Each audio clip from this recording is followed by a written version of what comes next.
everyone. I'm Todd Payne. I'm President and CEO of Amicalola EMC. On behalf of our Board of Directors, I would like to welcome you here today an announcement of our broadband expansion project with ETC. I will begin by welcoming our special guest. From our State Senate, we have Majority Whip Steve Gooch with us today. Thank you, Steve. Senator Chuck Payne, I don't believe I see him. He was planning on attending. We have State Representative Rick Jaspers. Thank you, Rick. Sydney Smith and Laura Alton from the Office of U.S. Senator Kelly Loeffler. We have Joel Katz, Chief of Staff for U.S. Representative Doug Collins. Amy Carter, Georgia Department of Economic Development. Deanna Perry, Georgia Department of Community Affairs. And Tom Krause, Georgia Public Service Commission. I'd like to welcome our members of our Amicalola EMC Board of Directors. We have Vice Chairman John Bennett, Director from Cherokee County. We have our Secretary-Treasurer, Director Randall Ponder, representing Gilmer County. Director James Bryan, representing Pickens and Gordon County. Director Edward Tucker, representing Lumpkin County. And Director Reggie Stowers, representing Dawson and Lumpkin County. Also, we have Jason Smith, Chief Operating Officer with ETC, and his team is here with us today. And I'll let Jason introduce them in just a few moments. With the passage of rural broadband legislation last year, Senate Bill 2 gave the green light for EMCs across the state of Georgia, including Amicalola EMC, to contribute to the expansion of broadband. Amicalola began to consider how we could accomplish this while maintaining the core mission of providing electricity to our members. When we looked at the broadband providers in our area, we had to answer some questions. Do we want to compete in these areas where our local providers have not been able to get to in years, or we want to help them get there? ETC quickly rose to the top of our list as a potential partner. They provide a great service to us, and they also cover a vast majority of our territory with fiber. We believe this partnership will give us vast improved communications between our facilities, such as our substations and our new automated distribution equipment that we are currently deploying to help the reliability for our members. We believe this project will be initial investment for around $6.5 to $7 million for Amicalola. For us to build out this network, it would probably cost us $20 to $25 million. The initial build will result in about 220 miles of new fiber across our territory. It will complete a 450 to 500 mile ring for our communication network and allow ETC to serve those new miles of fiber, around 220 on the initial build. It is a win-win for our members. We know that the lack of adequate internet access is a hardship in these rural areas.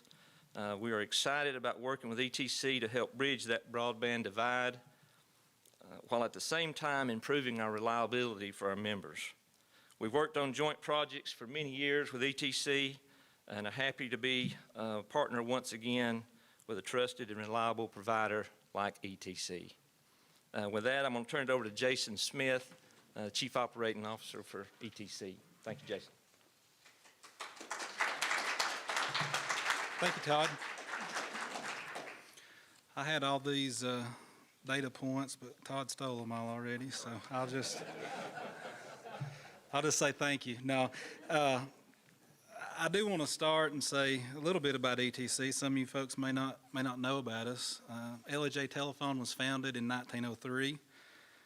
We currently serve customers in Gilmer, Pickens, Fannin, and Cherokee counties in Georgia, as well as we have customers in Polk County, Tennessee. We have 2,708 miles of copper currently deployed, 2,010 miles of coaxial cable, and 652 miles of fiber optic cable in our network. I want to recognize our board of directors and our voting shareholders real quick. We have John Harrison is here with his wife Kathy. Mary Ann Bowman is here, her husband David. And Mr. Doug Harrison was unable to attend today. I just wanted to say a little bit, without this family's commitment to telecommunications, since their family purchased the company, their late father, Mr. Albert Harrison, in 1958, in particular without the continued commitment to rural broadband for the past 20 years, this really wouldn't have been possible. As Todd said, the deal came together. They needed 450, 500 miles. We already had around half of that. So, you know, if our shareholders had not been investing in fiber technology and we didn't have this network in place, it probably would not have made sense. So, appreciate the family and all that they've done for this area. As Todd has already said, we're going to gain about 200 miles of new service territory out of this project. That's going to put us in new areas of Pickens, Cherokee, Dawson, and Lumpkin counties. We think it's going to pass about 6,000 homes. We hope this is just a start. This is going to help fund this expansion of broadband that, based on customer interest, we'll be able to continue to expand from there. So our goal is not to stop at this additional 250 miles or 220 miles, whatever it comes out to be, but to continue that based on customer interest. And we already have some pre-sales in some areas that we had been working on that this is going to allow us to build at this point. Total project, it's hard to put a number on. I think it could easily top 15 million when you take electronics, the existing fiber, the new transport, and then distribution. And it could well exceed that as we continue to grow. So very excited about that. Rural broadband is a topic now. It wasn't talked about a lot in the past until the last several years, but it's a huge national issue. So we're really lucky in the state of Georgia that we have a legislature and in particular Senator Steve Gooch and Representative Rick Jaspers who are here today that are huge proponents for seeing rural broadband deployed throughout the state. We think this is a partnership that should be replicated across the state. We hope that as we put this deal together and we come together, that other folks will see this and you'll see other companies work together as well. One last thought, I've pulled back the history books a little bit. ETC deployed its first fiber optic cable in 1990. So at the time, it was the future of voice transport. We connected from our central office to a connection at the railroad tracks in Talking Rock, Georgia, if everybody's familiar with that, with GTE, which later became Altel, which later became Windstream. 12 fibers. Probably there was some folks that thought that might have been 10 too many, you know. But nobody would have thought 30 years later that we'd be deploying fiber directly to homes and businesses all across North Georgia. So we're here, we're excited. Again, we appreciate you guys being here, and that's really all I have to say. At this time, we'll call up Senator Steve Gooch, please.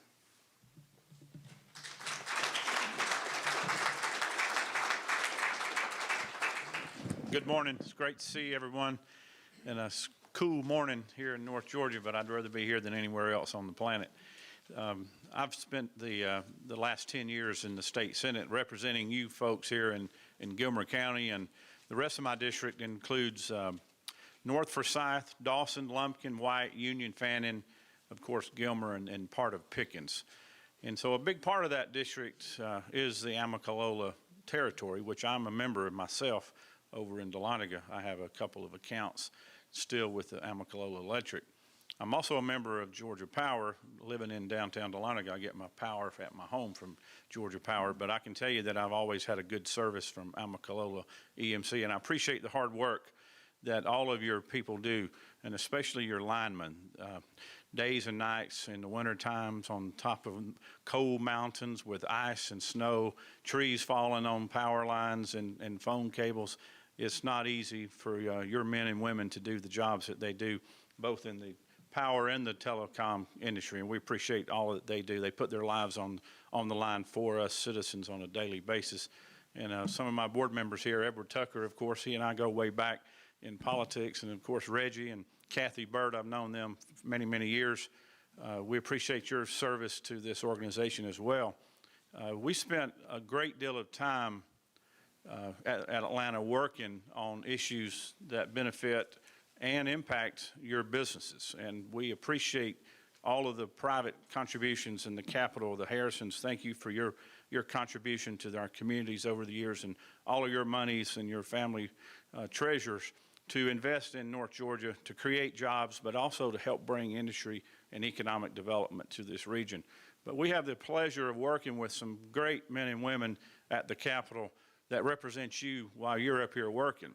Jason Bragg, of course, he leads a team there at the Capitol working with the Georgia EMC and Dennis Chastain. I see Heather in the room and Elise. I don't know of who else is here today, but y'all have a great team in Atlanta. Dennis, thank you for your leadership with the Georgia EMC in Atlanta. We've spent a great deal of time over the last 4 or 5 years working on this issue. I can tell you the internet access is one of the most important things that impacts us in rural America. We compare it, and I compare it a lot to the invention and the creation of the interstate highway system in the 50s and 60s when President Eisenhower funded the interstate system. Think about it. We didn't have these pretty 4-lane highways out here across America. Today you can get in a car or a truck and you can go anywhere in the United States in a matter of days. You couldn't do that 50, 60 years ago.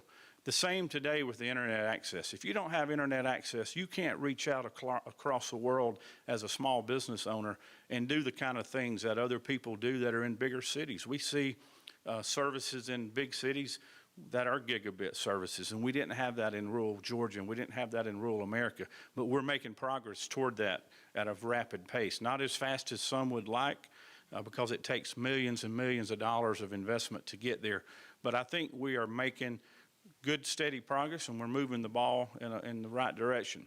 The passage of Senate Bill 2 that we passed 2 years ago authorizes the EMCs to get into the internet services, not necessarily to compete with good companies like ETC, but it gives them an opportunity to partner with them. And I believe partnerships, private-public partnerships, are key to providing some of these good services out in these rural areas. Some of the work that we did leading up to Senate Bill 2, we did study committees, we traveled the state, we heard from businesses, we heard from school systems, healthcare providers, and parents, all about the importance of having internet access. Little did we know 4 years ago when we were having those hearings that we would rely heavily on internet today for classrooms inside our homes.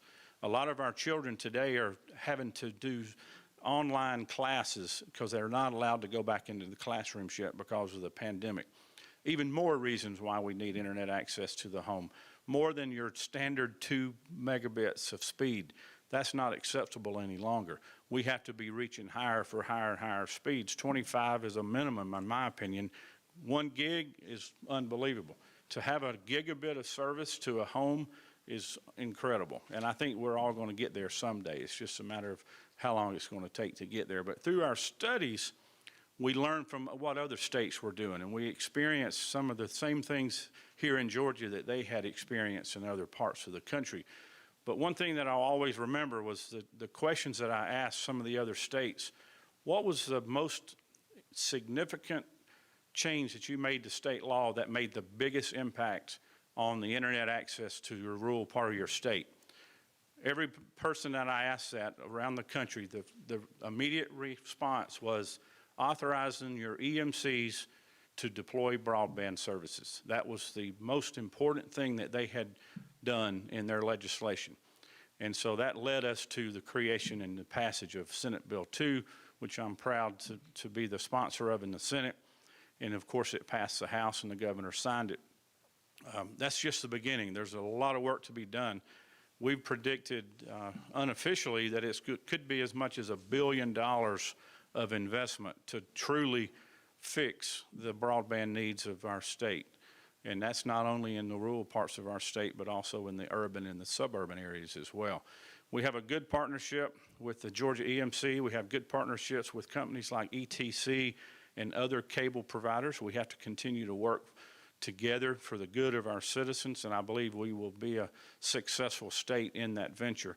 But it's going to take patience, and I always encourage citizens when they call complaining about their service, you have to be patient.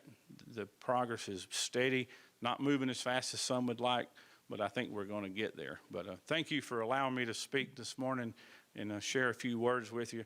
I'm excited about our future in Georgia, and I'm excited about North Georgia, and it's because of the private companies such as ETC and, of course, Amicalola EMC for stepping up and making progress. So thank you for all you do.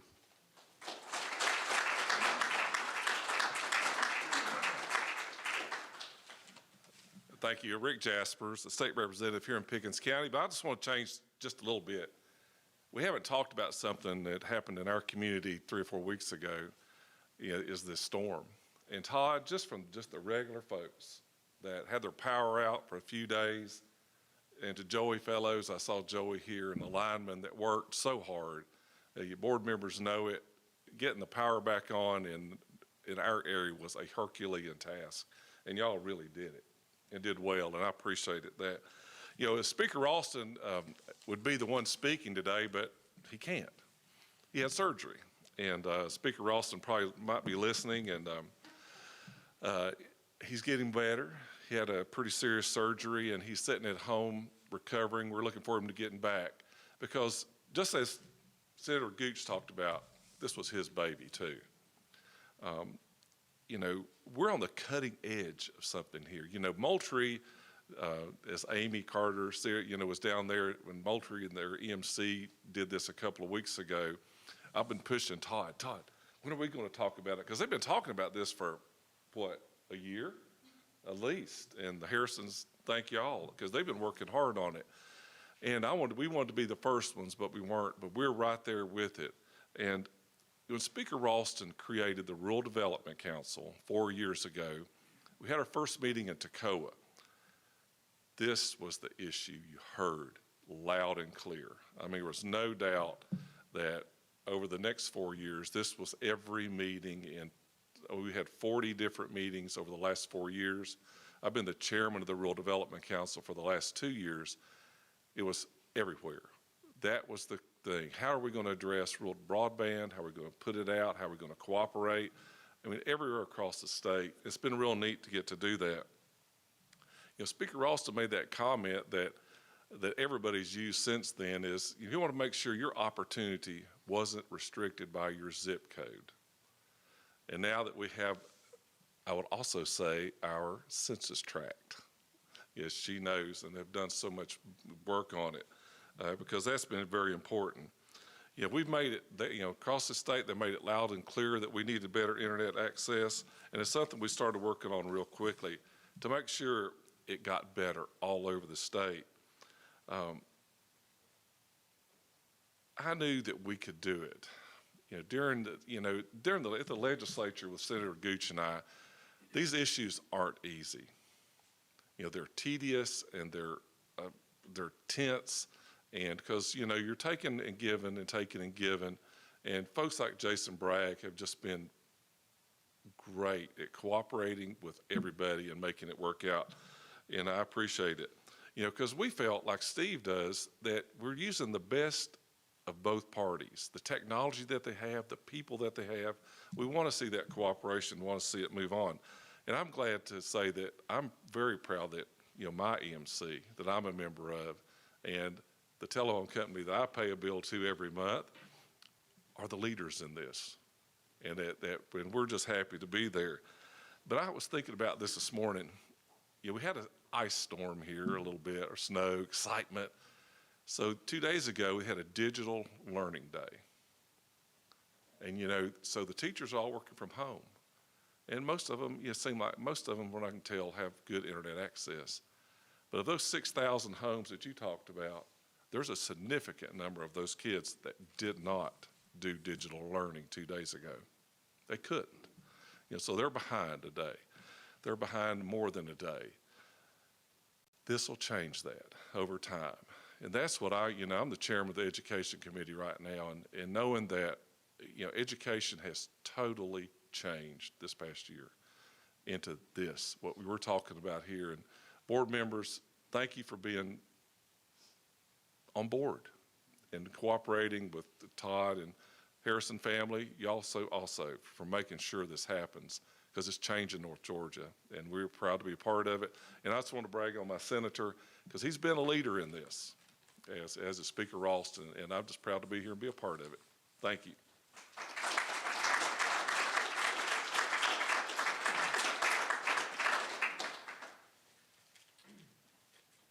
Well, good morning. I'm Dennis Chastain with Georgia EMC. We are the statewide trade association for the 41 EMCs in the state of Georgia, and it's a great day to be in North Georgia. I agree with Senator Gooch. Not any place I'd rather be than up here in these beautiful mountains on this crisp, cold morning. And we're here for a really special occasion, and that's to celebrate, literally celebrate this great partnership between two great companies that are local companies, homegrown companies who both have a great reputation for impeccable service and commitment to these communities up here that they serve. So I want to start by congratulating Todd and Jason on this great partnership. I want to congratulate the Board of Directors of Amicalola EMC and the Harrison family for your forward thinking to look at doing a partnership like this. When we started on this, and we know this is a gargantuan lift to solve the rural broadband problem across the state. There's not one size that fits all. There's no silver bullet, unfortunately, to solve this. But great partnerships like what we're here to celebrate today are really the type of thing that's going to move the needle. And just like in the 30s when the electric cooperatives were formed to fill a critical need to bring critical infrastructure of electricity to the rural areas, now in the 21st century, broadband is that critical need that everybody needs. We talked about distance learning, distance medicine, economic development. All those things are critical to have strong internet connections. And so these kind of partnerships, and I'm proud to say that the EMCs are doing other partnerships. It was mentioned a partnership down in Moultrie with Colquitt EMC. We've also had one with Carroll EMC.